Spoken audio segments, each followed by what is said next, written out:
ท่านผู้ชมในวันที่21สิงหาคม2026ที่ผ่านมาที่สำนักงานนายกรัฐมนตรีได้มีหัวหน่วยธุรกิจจำนวน4ภาคส่วนนำเอาเงินมามอบให้แก่รัฐบาลเพื่อนำไปช่วยเหลือประชาชนและฟื้นฟูพื้นฐานโครงสร้างที่ได้รับผลกระทบเสียหายจากภัยพิบัติธรรมชาติอยู่ที่ช่องถิ่นต่างๆรวมทั้งหมด19ตื้อกีบ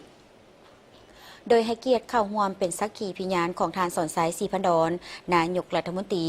ต่างหน้ารัฐบาลกล่าวหาบโดยทานโพไซไซยะซอนรัฐมนตรีกระทรวงแรงงานและสวัสดิการสังคมรองประธานผู้ประจำการคณะกรรมการคุ้มครองภัยพิบัติศูนย์กลางบรรดาภาคส่วนที่นำเงินมามอบช่วยเหลือในครั้งนี้ประกอบมี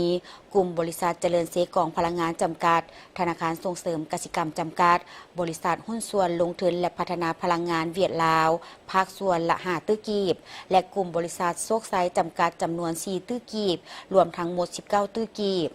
ในโอกาสนี้ทานนายกรัฐมนตรีได้กล่าวแสดงความขอบใจต่อบรรดาบริษัทที่ได้ให้การช่วยเหลือรัฐบาลก็คือประชาชนลาวทางระยะผ่านมาและปัจจุบัน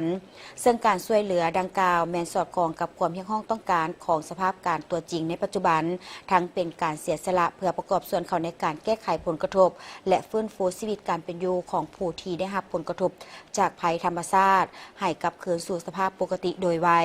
โดยยืนยันว่า